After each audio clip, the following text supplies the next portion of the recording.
Welcome to the Kindle Chronicles, the Friday podcast about your Kindle, books, and all things Amazon. I'm Len Edgerly. Today is January 4th, 2019.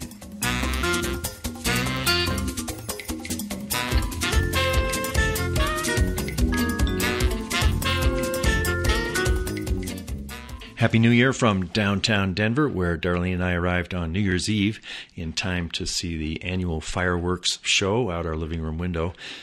Actually, she and the Yorkie Claire were asleep and missed both the 9 p.m. and the midnight explosion of color and sound on a very cold night.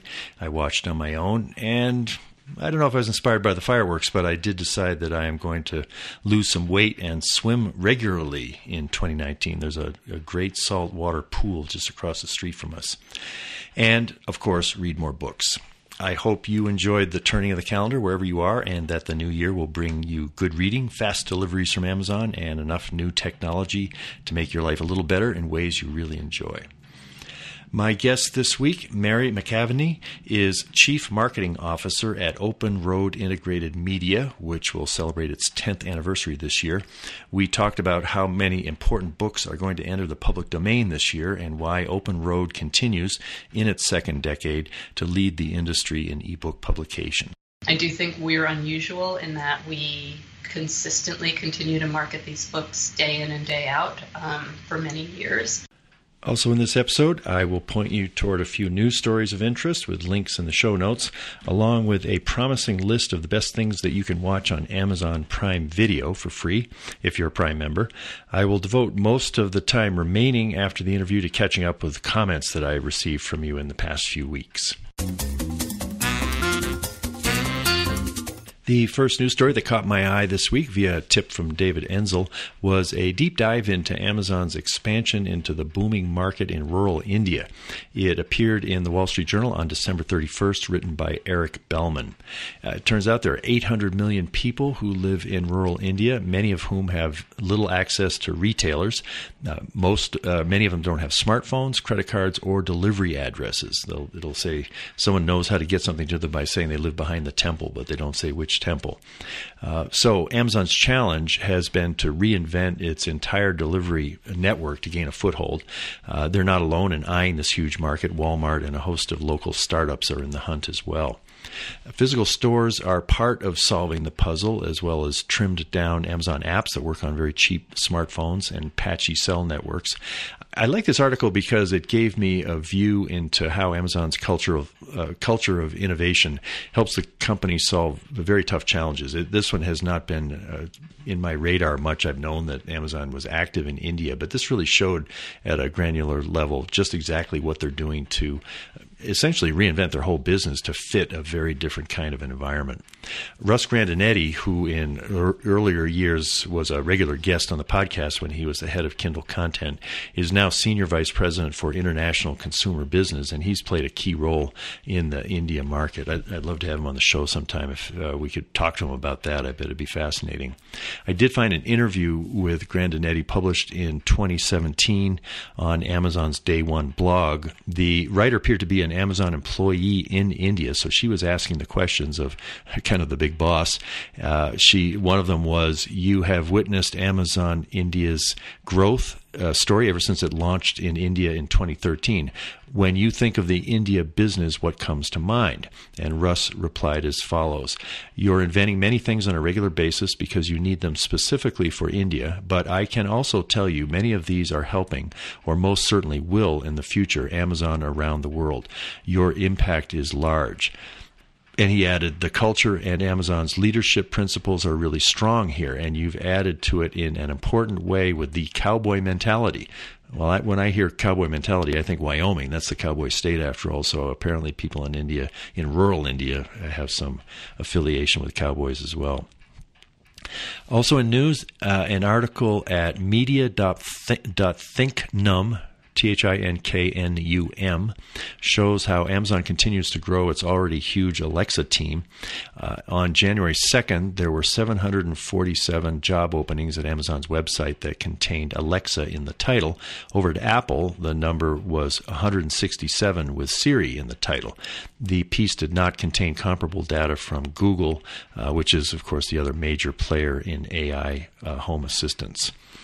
I didn't make this an official New Year's resolution, but I do have the intention this year to dig deeper into the more than 70,000 Alexa skills, just to experiment with useful and entertaining ways to use my Echo devices. And I'd love to hear from you if you've found something that, beyond setting a timer and getting the news and the weather, something that is a little unusual that is actually helping you. I'd love to hear about and share with others. You can email me at podchronicles@gmail.com. Third item in news is something that falls into that category. There is an app. I'll demonstrate it here. I've got my Echo Show. I'll take the mute off, and I'll put the volume up so you can hear her. Alexa, open the Rookie's Guide to the NFL. Welcome to the Rookie's Guide to the NFL, where you can learn how football works. You can ask about rules and penalties, positions and players, news and schedules, and more. So what do you want to learn about the NFL? What is a cornerback? Cornerbacks defend the offense's receivers. They line up opposite receivers, then cover them as they run down the field, and try to prevent them from catching the ball. Would you like to watch a video about cornerback? No. Till next time. I am definitely a rookie when it comes to football and all other kinds of organized sports. But this is intriguing, and I can imagine if there was a game that, like if the Broncos are playing the Patriots, I might want to get some help in understanding what's going on. I will say that I experimented with this as I was putting together the show, planning it, and it was fairly easy to say, Alexa, enable the Rookie's Guide to the NFL. But then I wanted to take it off so I'd be able to demonstrate how you do that, and I couldn't do it. I had to go through the app, and then when I said very carefully, open the Rookie's Guide to the NFL, I got some other NFL-related thing, and I had to sort of back and fill and actually have her show what skills were available. I think this points to some difficulties. That may be what some of these thousands of new Alexa workers are working on. This was pretty glitchy, and if I was trying to find some new things that Alexa could do related to football, I wouldn't have been very pleased with how easy this one was to work. Content looks promising. NFL must have done some work into that.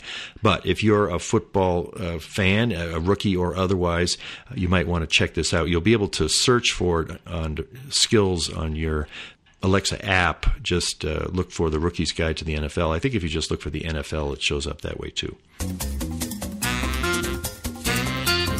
For the tech tip, I want to tell you about a success I had helping Darlene listen to ER on the Echo Show in her quilting studio at the other end of our apartment. I called Amazon to get some help, and it turns out all I had to do was say, Alexa, watch Hulu, and then my subscription came up. I think I had to enter the username and password for that subscription, which I bought separately from the Amazon channels. But it was there. That's how she's been watching ER back in Cambridge.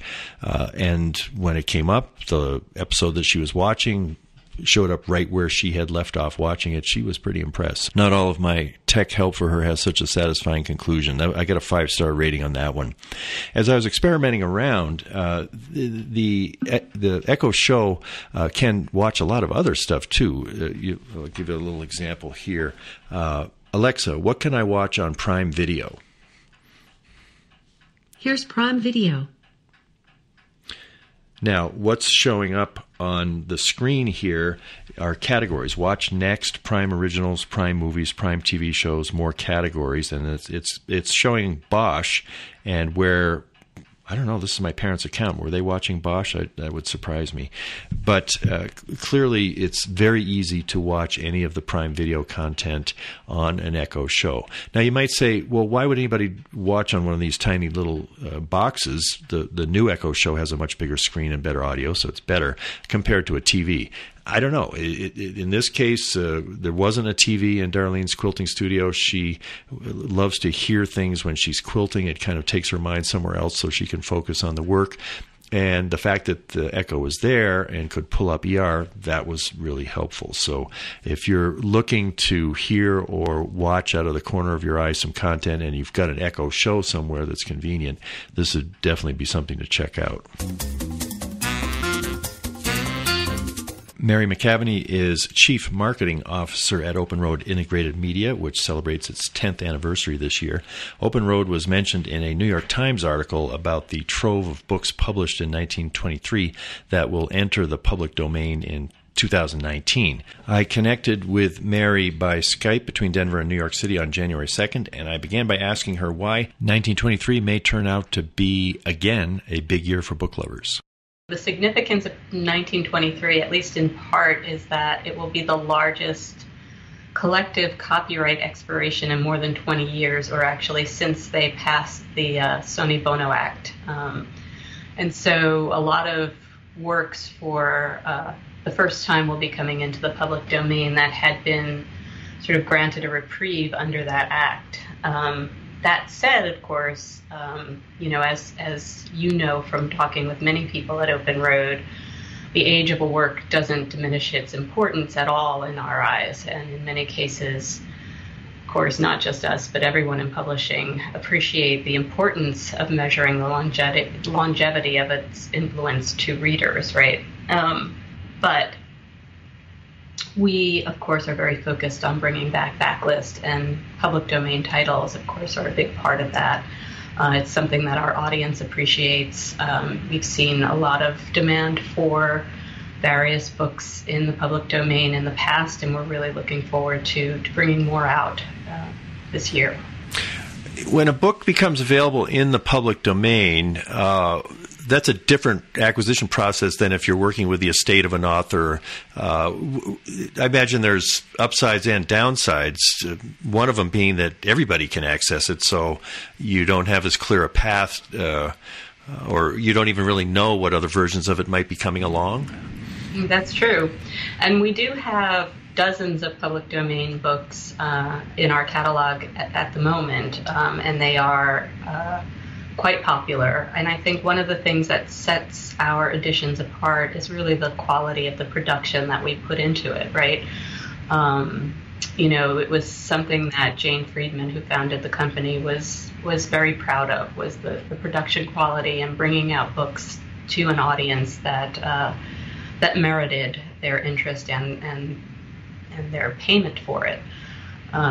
In addition to that, obviously, we put on new covers. We also include an author bio in the back of the book, an illustrated bio, but more importantly, I think, is that we have an audience for them, and so we're carefully curating these books for that audience, and so we know that there is a demand for them. Not just, books that have been selling ongoingly, but books that have maybe not have had as much attention in the past. When you talk about the quality of a book, I mean, I certainly have seen bad ebook formatting and good ebook formatting, but what are some of the hallmarks of the quality that you bring to putting out a public domain ebook? Sure, and I'm venturing a little bit into our production team's purview here, so bear with me. But obviously we copy edit it. We check to make sure that the lines aren't broken. That there are. It's not just putting a PDF up on an ebook reader. It really is going through the EPUB process and making it as best as it can be. Will you also put out print versions, kind of a print-on-demand option for people that want it on paper? Initially, we'll only publish these as ebooks. Mm-hmm. Makes sense. Well, let's talk about some of the specifics. There were some that were mentioned in the New York Times. There may be others that you want to add as well. But the first one was Cain by Jean Toomer. Tell us about that book. Sure. I mean, that is a classic book. It was really a product of the Harlem Renaissance, and we're extremely excited to be bringing that to our audience. Again, the way we decide how to publish and what to publish is we see the demand from our readers. We see demand both directly in terms of what they are reading on our sites and in our newsletters, but also indirectly in terms of what people are searching for, on search engines like Google, of course, in places like Library Thing. We're really looking and checking for demand that way as well. And so we are really happy to be bringing these books to our audiences and finding new audiences for the books. Readers who are already part of the Open Road family, but also readers who will come in because we are publishing these books. It really becomes very symbiotic for us. Do you have a way, for example, with this book by Jean Toomey, which I understand is quite a remarkable book. There's some poetry, there's some prose. It's a pretty edgy book for its time. And will you be able to know by email address who might be most interested in that book and make sure that they hear about it when it comes out? Yes, absolutely. In fact, a lot of what we're doing now and what we have done throughout 2018 is to really refine the way we serve books to our audiences. So we really closely monitor what we call their click behavior, or what the things in our newsletters and on our sites that they're actually showing an interest in by clicking on them, and we're able to put the right books in front of the right readers so that we're really maximizing that audience. So if we have an audience of 1 million people, for instance, there may be 100,000 of them who are interested particularly in history. So that's what we show those 100,000 people. We're not showing them romance, right? Because that's not what they're interested in. We're really fine-tuning. That's a very sort of ham-fisted way of describing it, but we're really fine-tuning by genre and by author and by series and by subject what we put in front of those people. And these would be people that have signed up for your email newsletter list, like, let's see, the Portalist, is that one of them? That's right, yeah. We have several newsletters and several content sites. The Portalist is one that's specifically targeted to science fiction and fantasy. Right. We also have a history audience through the archive. We have romance through our audience for A Love So True. We do a Murder and Mayhem, which is a mystery and thriller program. And we also have Early Bird Books, which is a much more general, deal-oriented newsletter. Yeah, that's what I get. That it's always, and it's a manageable number of books I get on that. I think I've told you which categories I'd like to see the deals in, so it looks like a smart list because I help make it, I guess. That's right. Well, we rely on that. Yeah. Well, now the most well-known book on this list is probably The Prophet by Khalil Gibran. I remember using that for various romantic purposes back in the 60s. That's an unusual book, and what does its reemergence into the public domain mean for it, especially what your plans are for that book in particular? Well, it's interesting. That's been a consistent bestseller, right? That of the whole list of books, that's one that does keep selling. When I found out about The Prophet going into public domain, I immediately wrote to my brother because he was the first person who actually gave it to me to read. But I think for us, it really is about finding a new audience for it. Even though it's read so widely now, we really do believe that it's something that our audience will enjoy, and we're just thrilled to be able to bring it to them. So we have access to literally thousands of eBooks, right, through our own catalog that was built over many years. And then also through our new program called Open Road Ignition, where we invite publishing partners to place their books with us to market. And so we've been able to increase the catalog size by about 6,000 books in 2018. So that's, even more books that we're putting in front of our audience. But having the public domain books is just another level of that. It works very much in tandem, and it really is about what we believe our audience will love and respond to. We aren't publishing every single book on the list of books that are becoming public domain in 2019. We've really selected the top titles that we believe will work. So in addition to Cain and The Prophet and The Ego and the Id by Sigmund Freud, and The Inimitable Jeeves by Woodhouse, and certainly Murder on the Links by Agatha Christie. We are also we will be publishing Bambi. We found that our readers really do love classic children's properties. Towards a New Architecture by Corbusier. Whose Body is on the list, but we actually published that already. Now, what's that? Whose Body? Who's that by? Body is a mystery by Dorothy Sayers. Oh, yeah.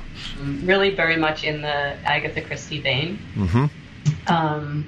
Emily of New Moon we're publishing, The Murder of Roger Ackroyd and Other Agatha Christie Books, The Complete Works of Trollope, and St. Joan by Shaw. Now, on the Prophet, is it Penguin that has had the rights to it up until it went into public domain? It is Penguin Random House, yeah. Does that mean, would they be continuing to publish it, or what changes in their relationship to the book starting 2019 when the copyright goes into public domain versus what you can do with the book? They're obviously going to continue to publish the book. I think they're bringing it out with a new introduction. And that they selected the person to write that introduction very carefully. And I think that's very often how publishers, in my history of publishing, as things go into public domain, you want to differentiate your edition of it. I think with us, it's more, with Open Road, it's more about really finding the right audience. It's about discoverability. It's about improving that discoverability for readers. That's really our special sauce here. It's, getting the right metadata, getting it to surface at the top of search, finding the right readers. Those are the things that we bring to the book. It's not about changing the editorial content of the book. It's really about creating that audience. So on these books that you mentioned, do you have people writing introductions to them in addition to the author notes that you have at the end? No, it's just the actual book itself. We're not doing new introductions for them. Yeah. Well, that makes it a more streamlined process, I think. It does. Do they all hit right away, or do they come in certain months of the year? We'll be spacing them out throughout 2019, and we'll be publishing some in the first quarter. And some throughout the rest of the year. Mm-hmm. We'll be doing about a dozen books all in. Mm-hmm. We will be pricing them somewhere between 99 cents and $4.99, in keeping with our current public domain pricing parameters. Mm-hmm. Now, is that less than you think Penguin Random House will be charging for the Prophet, or you have kind of a different philosophy? It's interesting. I don't know what they will be charging for that book. I assume in print they will be charging more for it, simply because print is a more expensive proposition than e. Mm-hmm. And I can't guess if they're changing their price for the ebook or not. Mm-hmm. Have you seen any of the covers, like for the Prophet, or what sort of work goes into the covers? So it's interesting. We have our cover design group. Consists of our designers, our acquisitions editors, and actually our audience development team. The audience development team brings a real voice of the consumer. They know very intimately what those consumers are responding to, and they all get together to determine the right cover options for all of our forthcoming ebooks, not just these.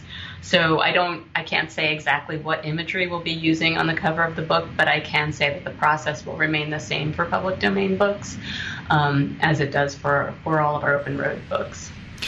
When I think of how tuned in you are with smart tools to putting books in front of authors, readers, I think of how the Washington Post under Jeff Bezos, I think they automate, they'll have a story and they'll have two headlines, and like an A/B test, and they can tell within moments of the first upload which of those two headlines is generating more views, and then that becomes, and both of the headlines are written by the copy desk, so it's all, it's just which one do the readers say. Do you do any kind of tricky stuff with covers that when you put out a book you can say, well, they're loving this version of the Prophet cover, not so much this one? Sure. It's a little bit harder to do that once you release the book to retail, so we tend to do it prior to that, and we do it mainly through social media. So we have put covers up and seen which ones readers respond to. And we have chosen our book covers that way. Actually, we just did a book. We had 3 different covers for Don't Panic, a recent book by that came into Open Road, the Neil Gaiman book. Mm-hmm. And we went to his audience, actually, as well as our own, and they actually voted on a cover actively, which was very interesting. And we have done it with our romance covers in the past, where we've really put two versions out there and had our readers decide by viewing what they clicked on most frequently. So yes, we do. Now, when I think of romance covers, I think of sort of racy bits of guys that don't look normal. But did the testing of actual readers, did they want that kind of cover to continue to be what we think of about a romance cover? It was very interesting because someone on our exec team had said, after we came back with the test results and we went with the covers that our readers had selected, this exec had said, "Oh, I thought the covers would have been much more salacious." So yeah. They were a little more toned down than you might imagine. Well, that makes sense. That was always cited as an advantage of eBooks, is that when you're on the subway reading you don't have to be hiding the cover of some book from your favorite romance novelist. Well, now, you've got an interesting story yourself because of how your experience in the industry with different publishers, and you've been in marketing all the way through it. It looked like Simon & Schuster, Zondervan, and HarperCollins. Can you go back to sort of your first tasks as a marketer, which was probably Simon & Schuster, I guess? I actually worked at Abrams Books first, and then moved to HarperCollins from there, and then to Simon & Schuster. But yes, it's been a long road. What was the job of a book marketer 25 plus years ago? What did you learn about it in that sort of formative part of your career? It's interesting. I think so many of the same pieces were in place then that are now, and you had to think about many of the same things, but you had to do it on behalf of a retailer or another kind of gatekeeper, a librarian or a teacher. I was in children's books for many years, so they were very important gatekeepers for us, the librarians and teachers. And so while you were thinking about the consumer directly, you were really thinking about how you were going to get that consumer into a bookstore or in front of, one of the people who are going to represent your book to them, as opposed to going direct. And I think that's still a struggle for a lot of publishing companies. I think there's still a real need to think of the bookseller as the customer. I think that's changed not just at Open Road because of our philosophy here and the way we really are very consumer obsessed, but also because ebooks are an end, go to the consumer in the end. And we still obviously sell our books through third-party retailers, right? We still sell our books on Amazon and Barnes & Noble and all those other e-retailers. And that does create a little gap in the knowledge we have of our consumer because we know what they're clicking on, we know where they're going, but we don't know what they do when they get there, right? You mean, like, do they actually read the book or how far through? Do they actually buy the book, right? Oh. We don't know that. We know some people do. We know a good percentage of them do. But we don't know on an individual basis once they leave the Early Bird Books site or the Early Bird Books newsletter, are they actually putting that book in their cart and checking? I see. That's one steady that's been in place for all of my term as a marketer. But I think that, my role then was really planning for how to drive customers into stores around a launch of a book or a program as much as it was reaching that consumer directly. And I feel like here, particularly at Open Road, it's really more, really digging into understanding that end consumer. It seems like one difference is that when you were launching a book in those days, there really was like a window. You're creating buzz. It was going to be on the front table. And if good things happened in that first week or two, it really was important. And now a book is pretty much there in perpetuity. That must be quite a dramatic shift in the whole time horizon of the work of a marketer. That is a really excellent point, and it does speak to how Open Road markets, right? Because we are marketing backlist, which are books that have been published, 6 months to and 60 years before, right? Yeah. I think there is still a lot of pressure on marketers to deliver a real velocity of sales in that first 6 weeks that a book is on shelves. I think it then becomes a different animal almost. And I think very often you'll find that, or I'm finding with my colleagues in publishing, that they then are moving on to the next tranche of books that are releasing in the next 6-week window. So I do think that window continues to be really important. And I think a lot of the resources in publishing still, in the big five at least, still go into that first front list push in that first 6 weeks. I do think we're unusual in that we consistently continue to market these books day in and day out for many years. I think that's the benefit we bring to our partners in the Open Road Ignition program, that we are taking those eBooks, right, that they don't have time or resources to market in an ongoing way, and doing it, on their behalf. It helps our consumers enormously to have that new influx of titles, but it also helps them have that consistent, revenue growth. What we've found is that we're able to, by marketing those titles continuously, we're delivering 3x increases over the existing sales of those books. So there is, a market for them. There are consumers out there who want to read them. And, I feel like we're fulfilling that promise that digital always had of having, this infinite shelf space, right? A bookstore has only so much physical shelf space before they have to take that book and make a decision about whether it's going back, or it's having less shelf space, or it's going spine out from face out, all those little decisions that sort of move that book through the engine, right? And, there is still that window that you're talking about, still that 6-week window where they really have to get that push going. If you gaze out 10 years into the future and imagine what someone who's a chief marketing officer might be doing then, do you see anything dimly now?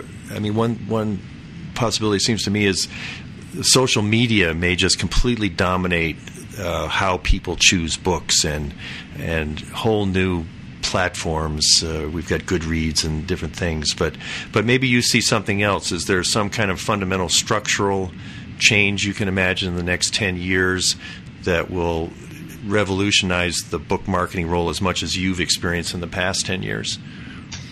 It's interesting that you say social media, because I'm seeing all these authors now publishing actually right into that social media platform, right, which is a whole other ball of wax, right? What do you mean publishing into it? I mean creating, a Snapchat version of a book, or a Facebook version of a book, or an Instagram story of a book, right? They're actually taking over those platforms, and they become the conduit of the story, as opposed to a book being the conduit of the story. Really? I hadn't heard of that. So they're actually, the book is published on that platform. Right onto the platform, yeah. Huh. So that's interesting, and I think that what you'll find, again, I keep coming back to this, and Jane had this vision 10 years ago when she founded the company that bringing great books back to life and continually finding new audiences for them is really what is going to matter to publishing. And I do believe that, when we launched 10 years ago, we filled a hole in terms of long-form content. And today that catalog is still incredibly important to us. But I think the most important thing going forward is that audience and that marketing machine. So either you build it yourself, you have your own audience, and you understand them, and you cultivate them, and you nurture them, or you have to consistently go with the kinds of authors or creators of content who have their own audiences, right? And I think that you're seeing a lot of that now with publishing, where they're gravitating toward people who have a built-in audience, right, and who have a platform. Or you take over a platform like social media, right, where there's an enormous number of people. They're clearly reading, but they may not be reading in book form. So I think there's a lot of movement that's going to happen probably in the next 10 years around, how content is consumed. And I think one of the things that we talk about here at Open Road is we don't really talk about ebooks per se. We talk about content. Is that long form content in the form of an ebook, or is it short form content in terms of in the way that our articles are written? Is it a post by one of our authors? Is it a piece on one of our sites? They're all different ways of people consuming content, and I don't think people will ever stop reading, but the way they read may change. Now, this is the 10th anniversary of the founding of Open Road, because it started in 2009. There's sort of a through line of bringing back the old books to life. What's changed in that 10 years? There's a sense that Open Road sort of evolved in a surprising way toward this marketing prowess. But when you think of the 10 years and tell that story just about Open Road, what do you see? What's remarkable to me is how well Jane's initial vision held up over that 10 years. I mean, she really nailed it, 10 years ago when she said, there are all these books that are not being put in front of readers, and I want to do that. And, honestly, that's more remarkable to me than the small changes we've made in terms of how we do that. Is the consistency of that vision and the way that it still serves the company so well, to the point where, as I said, we're bringing those external partners in, not by going out and acquiring ebook rights. We do very little of that anymore, but really partnering with publishers to benefit our audience and to benefit their authors. Yeah, that's been the inflection point, and something probably which Jane wouldn't have envisioned when she started out, but it totally has kept her vision alive, just with sort of a new engine. Yeah, yes, actually, you're right. Anything else we haven't talked about you'd like to mention? The only thing, I would say is the biggest hill I have to climb here, and the way my role has changed as a marketing person over the years, is to be able to scale that vision, right? To be able to keep bringing in thousands more titles rather than hundreds more titles, and to be able to keep putting those titles in front of the consumers who love them. I mentioned that we added 6,000 titles in 2018. We're going to add another 7,000 plus titles in 2019. Wow. Our marketing team has been able to move from marketing hundreds of titles a month to marketing thousands of titles a month. And, it's a lot of technology, a lot of audience acquisition, a lot of data that goes into that, and it's not an easy hill to climb, but it's definitely worthwhile, and, that's what we're doing here. That's great. I have been speaking with Mary McAveney, Chief Marketing Officer at Open Road Integrated Media. Thanks very much, Mary. Thank you, Len. In content, Paste Magazine's 50 Best TV Shows on Amazon Prime Video.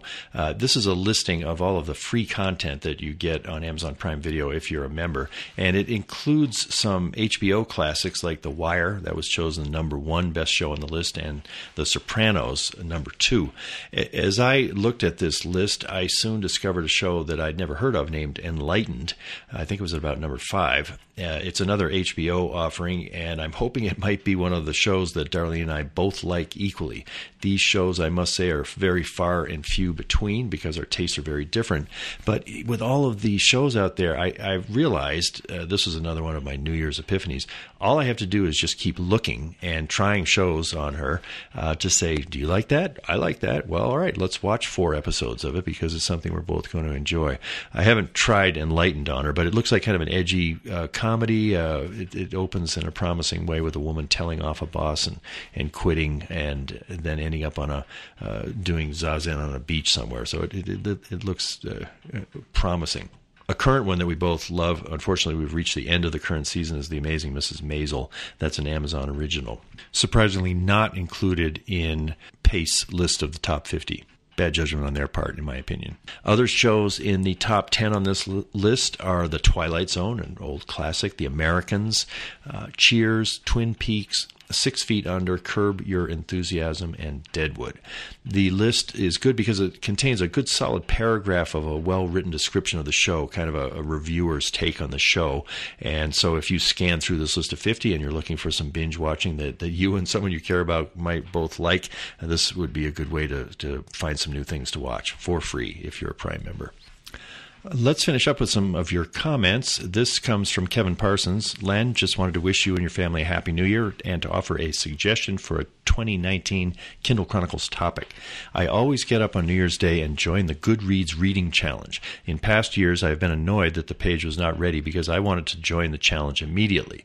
Well, this year I joined shortly before 8 a.m., and I decided to look back at years past, and something jumped out at me. At 8:06 a.m. Eastern Time, there were already 176,802 participants, and by 8:11 there were 178,571. I checked back to the first challenge in 2011 and noticed that for the year there were 149,967 participants. By 2018 that number had grown to 4,238,851 participants. Who says reading is dying? Anyway, it looks like the Goodreads community is alive and well. I know that I visit the site daily and am still a little shocked that almost 200,000 readers beat me to the punch and set up their challenge before me this year. Kevin, that's an intriguing observation. I have no doubt that I'll have Goodreads founder and CEO Otis Chandler again on this show probably sometime this year. And I'm going to try to remember to ask him about that impressive growth in the participation in the challenge. I was in that challenge for a while. I liked it, but I was such a dogged, I won't say grade grubber, but somebody who was so motivated, especially during high school, to read everything on the syllabus and do that some of that motivation to read books so that I could check off that I'd read them crept into my participation in that Goodreads challenge, so I stopped doing it. Now I'm just trying to enjoy books for reading. There isn't going to be a quiz on any of the things I'm reading, even Moby Dick, which I started a while ago. That said, I just checked, and there are over 1 million people who have signed up for the Goodreads challenge, and now I'm into the fear of missing out phase of things, so I'm going to fill in right here with you witnessing that I want to read how many books in 2019? Let's say 35. That seems like a reasonable goal because, I'm reading Moby Dick. That's going to take a long time. And some of the books that I want to read are really long. I'm still fascinated with Mark Twain, and some of his books are pretty long, including his autobiography, which is more than 500 pages long. Candy Yates responded to my question about your favorite Christmas gift by saying that it was the Echo Spot that her husband gave her. She writes, I guess I am late to the Echo game as this is the first one I've ever owned. I'm kind of surprised at that myself because I've owned every generation of Kindle and Fire except for the DX and the kids' Kindles and Fires. I love all the things Alexa can do and how well she understands me. I did a comparison of Alexa versus Siri and was very surprised to find that Alexa understood and performed every request much better than Siri did. She even helps me get up on time in the mornings.